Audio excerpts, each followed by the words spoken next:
friends. What is going on? Alexandra Harbushka here. It has been a minute since I have been live. I actually got banned from going live for a while. I don't really understand why, but here I am. Let's go. I'm also now, this is going on too. This is new. Well, it's not new, but for me. But anyways, okay guys, this is Alexandra Harbushka. I am the founder of Life With Herpes. I have been talking about herpes diagnosis publicly since 2017. So I have been talking about this publicly since 2017. I was diagnosed with HSV-1 in 2003 and HSV-2 in 2011. I've been living with it for a very, very, very, very long time. I've dealt with outbreaks. I've also not had outbreaks. I have learned what has helped me prevent outbreaks. I've learned things like some supplements. I've learned things like diet. I've learned things like lifestyle. I've learned things like, and also some things that trigger outbreaks. So there's a lot that goes into living with herpes that's more than, oh my gosh, I have herpes. But if you are new here, I had a lot of new people this week on our support group call. Hold on. I have to take a sip of water. So I have a support group for people living with herpes. We are, we meet twice a week and it's private. We meet twice a week private. We have live calls twice a week. And we had a lot of new people this last week, and some questions that arose with being brand new was transmission. How do I prevent transmission? So a lot of it is like, how do I prevent transmission to a partner? And that's obviously a really big question. How do I prevent transmission to a partner? But other questions, and I will get to that, but it was more like, how do I prevent transmission within my household? Is this something I need to worry about? Do I need to worry about my roommates? Do I need to worry about potentially your spouse or your partner? What about if you're a parent? Do you need to worry about your children? So let's just talk about the HSV virus itself. So HSV stands for herpes simplex virus. There's hundreds and hundreds of types of herpes viruses. Specifically for this one, we're going to talk about HSV-1, HSV-2. So HSV-1 is most commonly associated with oral herpes. HSV-2 is most commonly associated with genital herpes. Doesn't mean that HSV-1 is oral and doesn't mean HSV-2 is genital. They can go either way. Okay, so transmission. It's skin-to-skin transmission. So the virus is more or less like a skin disease. It does not transmit through our bodily fluids. It doesn't live in our bodily fluids. I can take that out. It doesn't live in our bodily fluids. So people will ask questions like, well, what about blood? Or what about, vaginal fluid? Or what about semen? Or what about things like that? So, or what about our saliva? So though bodily fluids can be a vehicle in which herpes is transmitted, but it's not where it lives. So here's an example. So let's say you have a cold sore, you have an outbreak on your mouth, and let's say you use your saliva on your partner. So the saliva would leave your mouth, potentially touch the cold sore, and go to your partner, wherever that might go. That could be a vehicle in which it picked up the viral DNA and it was transmitted. But does the virus live in our saliva? Like, is it breeding and living in our saliva? No. Okay. So it's the viral DNA is going to be at the area in which you have the outbreak. So then people will ask questions like, what do I do about a towel? What do I do about, underwear? Do I need to use special detergent when I wash my clothes? Do I need to, whatever it is? How do I protect my kids? What do I do about my shower? What do I do about all those things? And here's the thing. As if you're a parent and you're worried about your kids, I'm going to say you do what's right for you as a parent. I just wrote a whole blog article on it. It's over on Life With Herpes if you want to check it out. But you do what you feel is right as a parent. Here's what I do. Okay, so when I have an outbreak, I obviously don't share towels with my husband. I don't share towels with my son. I just do my best to keep the area clean as possible, and I don't touch it. If I do touch it, I wash my hands for 25 seconds and move on. When it's a genital outbreak, it's pretty easy to keep my son away from it, obviously, right? And we just don't touch things. So, the dirty clothes go into the laundry, and our laundry gets washed together. We don't separate it. It goes in, and it gets washed. So that's how we handle it. I've talked to other parents that are like, absolutely not. I wash things separate. I don't want anything to do with it coming in contact with my children. Hey, you do you. As far as utensils, if you have oral herpes, I don't do anything special. I kiss my husband. I kiss my little boy. I share with them.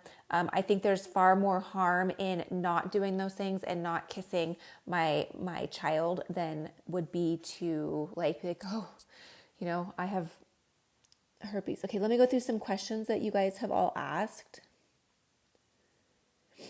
Oopsies. I really enjoy your content. I was asymptomatic after 8 years. That's awesome. Thank you for joining.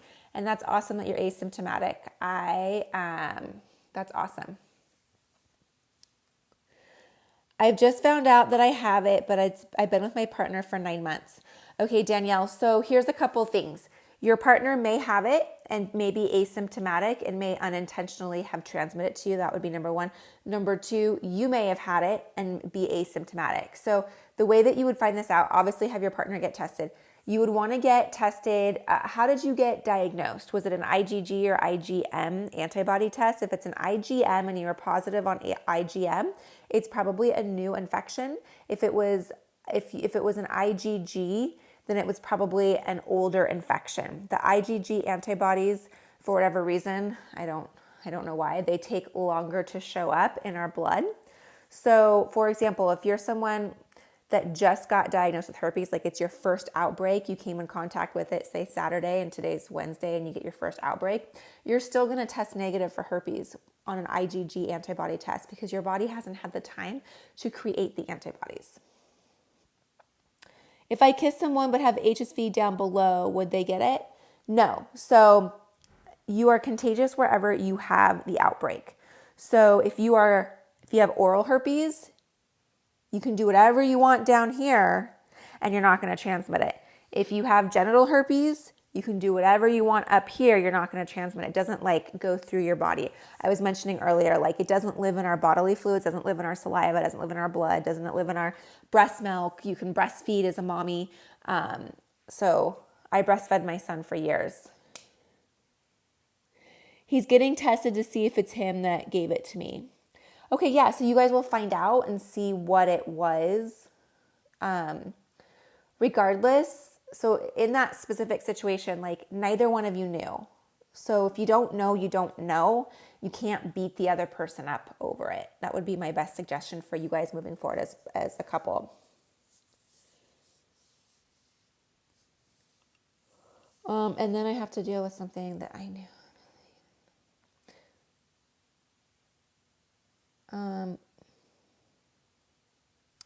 Someone said, you wouldn't think it would be on closed towels or stuff like that. So if you have an active outbreak and let's say you shower and you use your towel to dry your body off, the viral DNA can get on the towel. It's not going to live there. A virus needs a host. It's almost like a parasite. It needs a host. Unlike bacteria, it needs food and it needs air. So a virus, it can be on it could be on my water bottle, but it's not going to live on my water bottle, right? Eventually it's going to die. I don't know the time. I don't know how long it's going to be there. There's, a lot of times women, sorority girls, I was in a sorority house, or if you're on a dance team or cheer, I was on the cheer team. And, you all have to wear the same lipstick, or you're getting ready for a big date dash, or you're getting all ready for prom, or right now it's homecoming season and you all get ready together. And if someone has a cold sore and you go, oh, can I use that lipstick? And that same lipstick gets passed around the entire dance team or sorority house or whatever, then you can just keep passing it because it would be fresh. I've talked to a lot of people who have gotten herpes in high school, college, whatever, just sharing their friend's chapstick and not thinking anything of it. Again, what's happening is you're putting the chapstick on. Here's an example with the best chapstick ever. You're putting the chapstick on, right? Doing this. Let's say I had an active outbreak and you're like, here you go. Well, there you go. You know, but if you came back like the next day with the chapstick, it's probably not going to be there.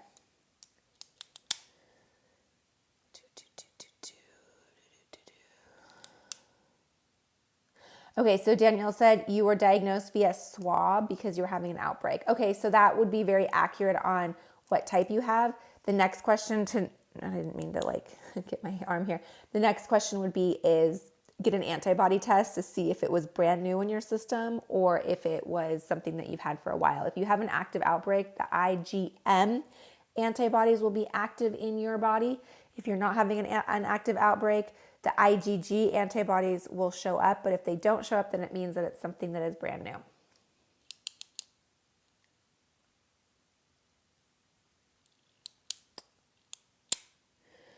If you have HS, so someone's, they have HSV down below. Yes, they can. That's not true. So I think you're referring to, okay, so let's just talk about HSV1, HSV2, whatever. HSV1 is commonly associated with oral herpes. HSV2 is commonly associated with genital herpes. Nowadays, there's a lot of people with genital HSV1. And because we do things with our mouth, right? And so it's as common, I would say, to have genital HSV1 as it is to have genital HSV2. Wherever you have it, so we're speaking specifically down there, you have it down there, that's where you're contagious. Just because, so if you have HSV1 down there, does not mean you're contagious up here, okay? So you're only contagious down there. So use your imagination on how it can get transferred, right? You can do whatever you want with your mouth. It's not going to get transferred through your mouth. It's going to get transferred down there. I'm trying to use code words so I don't get in trouble with TikTok. Has anyone else had success with dating with herpes? So I'd love to hear what you guys say. Here's the thing on rejection, and I talk about this all the time in our support group, probably weekly. Rejection happens 3 reasons. 1, the person's not emotionally mature to have that conversation. That person is someone that's silly over intimacy. It's like, oh, I have to have the lights off. I don't really want to talk about it. Can't talk about your period. Can't see you if this was a guy, can't see you, like, get your period. And it works both ways for women. Like, oh, I don't want to talk about any of that stuff. Like, it would be like embarrassing for a woman to like fart during sex or something like that. I don't know, I'm making that up. But that type of just immature, can't handle the conversation about sexual health. Number 2 would be you're deeply rooted in your belief system and it's not going to change. So a perfect example, I like to use religion. You can take a rabbi and you can take a Catholic priest. They are going to come together on some level and agree and be able to have conversations about God, or be able to have conversations about the Bible, or be able to have conversations about family, religion, things like that. However, there's one big issue that they're not going to agree on. So you're not going to convince a rabbi to become Catholic, and you're not going to convince a priest to become Jewish, right? So there's a deep-rooted belief that's not going to change. So when it comes to STDs or it comes to herpes, they can have the conversation and understand and go like, gosh, I'm here to support you. But deeply, deeply rooted, something's down there that they're not going to change. Number 3, the reason why rejection happens, and this is the one that hurts the most, this is the one that we don't like to hear, this is the one that gets us, is that person's not into you. That person doesn't like you. That person doesn't like you enough. So we've all dated people, we've all dated whoever, and we've been like, yeah, you're fine for a couple weeks, or you're fun for the summer, or you're fun to go on to dinner with, but that's it. I'm not into you enough to really introduce you to my parents, or I'm not into you enough to date you exclusively. So that's the one that hurts, because we assume that if we didn't have herpes, we would be planning our wedding, especially as women, but that person's just not into you enough. What if you never have an outbreak, but our antibodies test positive? So that would be considered asymptomatic. Consider yourself lucky you don't get outbreaks. Asymptomatic people still can transmit herpes through asymptomatic shedding. The virus still sheds, just like every other living organism sheds. So the virus can still shed unknowingly, and you can still transmit it. But if you don't get outbreaks, you are awesome.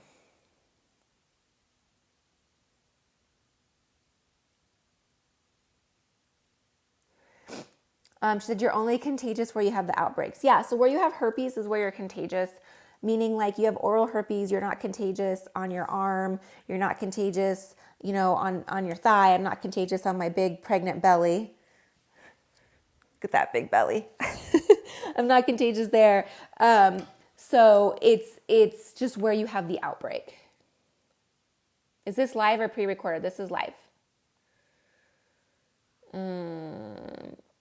If I haven't had an outbreak for over 3 years, would I still be contagious? Yeah, you can still unknowingly transmit the virus. So I was asymptomatic orally for 14 years. I had my second oral outbreak 14 years later. So it can still happen. It just might be few and far between. Yes, I am. I'm having a baby in a couple weeks.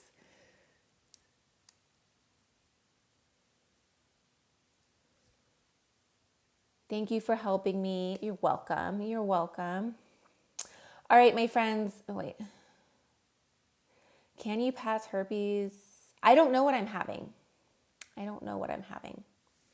It's a surprise. So we'll find out. Can you pass herpes to the baby? In utero? No. The virus cannot transmit to your baby in utero. The only chance of transmission is when the baby's outside of you. So that would be during delivery, or that would be once you have like the child, like you have a baby or a toddler or whatever. So yeah, you can transmit it then. During delivery, what they did with my son is I took the antiviral. I did not have any outbreaks, and I was able to have a vaginal delivery. If that's something you don't feel comfortable with, you can always opt for a C-section. But what I would recommend if you are expecting or pregnant or want to get pregnant or whatever, you need to make sure that you and your doctor are on the same page, and you need to make sure that also your spouse or your partner are on the same page. Dad is just as much has a say in this delivery as you do as the doctor. So the three of you need to be aligned on what you feel comfortable with.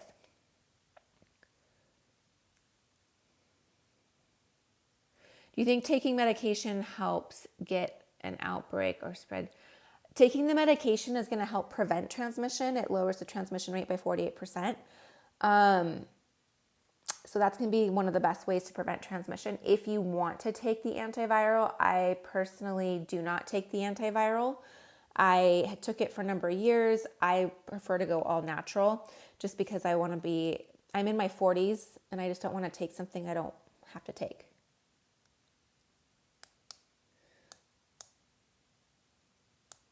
All right, my friends, I will see you soon. Thanks for joining me. Thanks for joining me live. Does lysine help lower the transmission rate like an antiviral? I'll answer that last question. Does lysine help lower the transmission rate? So what lysine does, it helps block the replication of the virus. So lysine is a natural supplement. It's a protein. I take lysine supplements daily. It's a protein that helps block the replication. So is it going to be as effective as the antiviral? No. Is it effective? Yes. Can I give you a percent? I don't have a percent. It's not a drug. It's not an FDA approved drug. It's a protein. You can consume it with other foods. You can consume it with fish. You can consume it with dairy. You can consume it with avocados. It's found in other foods. So you can consume it by eating it, or you consume it by taking a supplement, but it is going to be very helpful in preventing the prodrome and then just lessening your outbreaks or lessening the duration of your outbreaks. All right, friends, have a great day. You're the only one that got me to start taking both lysine and the other one. It's called Monolaurin. Yeah, Monolaurin is great. It's great for your immune system. It's great for the virus, so it helps break down the outer shell of the HSV virus, which means that when viruses have a shell around them, and our immune system can't penetrate the shell. So monolaurin helps disrupt that outer shell and allows our immune system to go in and penetrate it. All right, friends, have a great day. I'll see you soon.